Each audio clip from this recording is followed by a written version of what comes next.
दोस्तों, एक बड़ी मल्टीनेशनल कंपनी 60 के दशक में पहली बार डिटर्जेंट पाउडर नाम का एक प्रोडक्ट लेकर आती है, मार्केट पर कब्जा कर लेती है और लोगों को ये बताने लगती है कि देखो हमारा डिटर्जेंट पाउडर इस्तेमाल करने के बाद कपड़े कितने साफ़ हो जाते हैं। लेकिन ठीक उसी वक्त एक 24 साल का लड़का अपना डिटर्जेंट पाउडर बनाता है, गाँव कस्बों में जाता है जहाँ उसे लोगों से अच्छा रिस्पॉन्स मिलता है। खूब सारी मेहनत करने के बाद कॉम्पिटिशन में उस मल्टीनेशनल कंपनी से आगे निकल आता है। जी हाँ दोस्तों, आज हम बात कर रहे हैं निरमा कंपनी की और उसके फाउंडर श्री करसन भाई पटेल की। दोस्तों, निरमा का नाम सुनते ही हमें सबसे पहले याद आता है उसका ऐड और वो मशहूर जिंगल का मतलब होता है म्यूज़िक, और पैकेट पर दिखने वाली वो सफ़ेद फ्रॉक पहने हुए क्यूट सी लड़की। दोस्तों, ये लड़की कोई काल्पनिक चित्र या कॉमर्शियल मॉडल नहीं थी, ये स्वयं करसन भाई पटेल की खुद की बेटी थी जिनका नाम निरुपमा था। करसन भाई इसे प्यार से निरमा कहते थे। दोस्तों, बचपन में ही करसन भाई का साथ निरुपमा एक कार एक्सीडेंट में छोड़कर चली गई।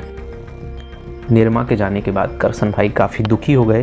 दोस्तों, उस समय में करसन भाई ने केमिस्ट्री से बीएससी कर रखी थी और ये एक स्टेट गवर्नमेंट की माइनिंग डिपार्टमेंट में गवर्नमेंट जॉब कर रहे थे। सारा दिन ऑफिस में काम करने के बाद करसन भाई घर आकर घर के बैकयार्ड में डिटर्जेंट पाउडर बनाने के फॉर्मूले पर एक्सपेरिमेंट करते रहे। कुछ सालों की मेहनत के बाद उन्हें एक सस्ता और देसी डिटर्जेंट पाउडर बनाने का फॉर्मूला मिल गया। उन्होंने इसका नाम अपनी बेटी के नाम निरुपमा के नाम पर निरमा रखा और जॉब के साथ साथ वन मैन आर्मी के रूप में इसे बनाना और बेचना शुरू किया। उस समय मार्केट में सिर्फ सर्फ एक्सल एक ऐसी कंपनी थी जो डिटर्जेंट पाउडर बनाती और बेचती थी, लेकिन ये प्रोडक्ट सिर्फ अमीरों को पसंद था और इसे अफोर्ड भी सिर्फ पैसे वाले लोग ही कर सकते थे। हालांकि ज़रूरत तो गरीबों को भी थी, लेकिन इतने ज़्यादा पैसे देकर साफ कपड़े पहनने से अच्छा गरीब लोग कम साफ कपड़ों में अपना काम चला लेते थे। दोस्तों, करसन भाई ने इस गैप को भांप लिया। जहां सर्फ एक्सल की कीमत 13 रुपये पर किलोग्राम थी, वहीं निरमा ने अपनी कीमत 3 रुपये प्रति किलोग्राम रखी। शुरुआत में करसन भाई बहुत छोटे व्यापारी थे,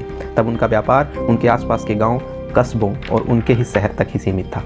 शायद इसीलिए सर्फ एक्सल ने उन्हें इतना सीरियस नहीं लिया, और यदि लेता तो भी अपना प्रोडक्ट 4 गुना सस्ता करके बेचना सर्फ एक्सल के लिए पॉसिबल ही नहीं था, क्योंकि उन्होंने सर्फ एक्सल को एक प्रीमियम प्रोडक्ट के रूप में प्रमोट करके बेचा था। अब यदि वे इसे सस्ता करते तो लोगों को डाउट हो जाता इसकी क्वालिटी पर। दोस्तों, करसन भाई ने अच्छा खासा प्रोडक्ट बना लिया था, लोगों का रिस्पॉन्स भी करसन भाई के लिए बहुत अच्छा था, प्रोडक्ट की कीमत भी कम थी। अब समस्या ये आ रही थी कि माल को बेचा कैसे जाए। शुरुआत में ये अपनी गवर्नमेंट जॉब माइनिंग वाली कर ही रहे थे और साथ ही साथ निरमा भी बेच रहे थे, लेकिन फिर रिस्क लेते हुए गवर्नमेंट जॉब में रिजाइन करते हैं और सिर्फ निरमा बेचने में कॉन्सेंट्रेट करते हैं। अब जैसे जैसे कंपनी का एक्सपेंशन हुआ, निरमा ने पहले अहमदाबाद कैप्चर किया, फिर गुजरात और फिर पूरे देश में फैलना था। लेकिन अचानक एक समस्या आ जाती है, कंपनी ओवर क्रेडिट हो जाती है। कंपनी में निरमा का प्रोडक्शन तो हो रहा था, माल भी बिक रहा था, लेकिन पैसे नहीं आ रहे थे। कंपनी में कैश फ्लो रुक गया था।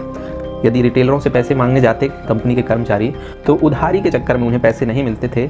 कई बार बहाने के रूप में क्वालिटी कमजोर बता दी जाती थी। अब इस समस्या से निपटने के लिए करसन भाई ने अपना गुजराती व्यापारी वाला दिमाग लगाया। सभी रिटेलरों से अपना माल मंगाकर एक बहुत बड़े स्टोर में स्टॉक करके रख लिया और अपनी जमा पूंजी से एक बहुत सुंदर सा टीवी एडवर्टाइजमेंट बनवाया, जिसमें अपनी बेटी निरुपमा की तस्वीर एडिट करके लगवाया और लगभग 30 से 40 दिन तक इस ऐड को कंटिन्यू देश की प्रत्येक टीवी में चलवाया। लगातार ऐड देखने से लोगों के दिलो दिमाग में निरमा की फोटो, क्वालिटी और ब्रांड छप गया। 30-40 दिन बाद एक बहुत बड़ी मांग निरमा की उठी। सभी रिटेलर निरमा कंपनी के पास पहुंचे और फिर से दनादन निरमा की सेलिंग शुरू हो गई। अब करसन भाई को कोई नहीं रोक सकता था। देखते ही देखते करसन भाई भारत के डिटर्जेंट किंग बन गए। जल्द ही 1998 में निरमा ने 60% मार्केट कैप्चर कर लिया। अब लोग निरमा के इस तरह से दीवाने हो गए कि वे किसी भी कंपनी के डिटर्जेंट पाउडर को निरमा ही समझने लगे। समय बदलने के साथ निरमा ने कुछ एक्सपेरिमेंट भी किए, जैसे नए प्रोडक्ट बनाना। निरमा ने एक साबुन बनाया, निरमा सौंदर्य साबुन, निरमा ब्लू और निरमा एडवांस जैसे अपने कुछ नए प्रोडक्ट लॉन्च किए। लेकिन निरमा से एक गलती हो गई। निरमा ने प्रोडक्शन तो बढ़ाया, लेकिन अपनी पैकेजिंग और कॉस्ट प्राइस पर ध्यान नहीं दिया। आज एक गंदी मानसिकता फैली है पूरे मार्केट में कि यदि कोई चीज़ सस्ती है और उसकी पैकेजिंग अच्छी नहीं है तो वो कम अच्छी मानी जाती है, या सस्ती चीज़ों को यूज़ करने वाले लोगों का स्टेटस अच्छा नहीं माना जाता है। इसी गंदी मानसिकता ने निरमा के मार्केट को डुबा के रख दिया। अब जरा ठहरिए और बताइए कि आपको ये वीडियो कैसा लगा। यदि अच्छा लगा तो लाइक तो करना ही है और हमारे चैनल को सब्सक्राइब जरूर कर लीजिएगा। अब मिलेंगे नेक्स्ट वीडियो में, तब तक स्वस्थ रहिए, मस्त रहिए। शुक्रिया।